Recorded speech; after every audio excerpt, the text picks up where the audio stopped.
মনের কলুষতা কিভাবে প্রবেশ করে? যখন আমরা দোষ দর্শন করি। যদি আমরা নর্দমার কাছে যাই তো আমার নাকে কি গন্ধ আসবে? কি গন্ধ আসবে? দুর্গন্ধ আসবে। যদি আমি নর্দমার কাছে দাঁড়াই তো নিশ্চিতভাবে আমার নাকে দুর্গন্ধটাই আসবে, নোংরা গন্ধ আসবে।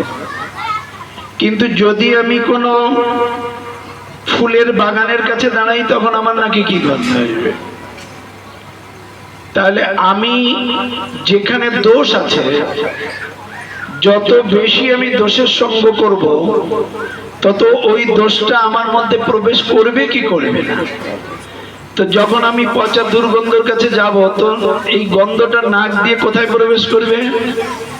হৃদয়ে প্রবেশ করবে। তো হৃদয়ে প্রবেশ করে কি থাকবে না? অনেক সময় থাকবে না, কিন্তু যদি প্রতি মুহূর্ত থাকতে থাকি তাহলে ওটা দীর্ঘ সময় ধরে থাকবে। যারা ধূমপান করে না,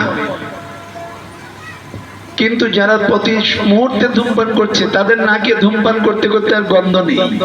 কিন্তু যারা ধূমপান করে না তারা যদি ধূমপানের গন্ধটা নাকে পায় তাহলে এই গন্ধটা কি হয়? অনেকক্ষণ তাদের কাছে খারাপ লাগে, অল্প সময় না, মনে হয় যেন অনেকক্ষণ ধরে তার কাছে আছে। সঙ্গটা কার? কলুষ সঙ্গ। তাই আমার কলুষ সঙ্গ প্রভাব হয়। তো ভক্ত সঙ্গ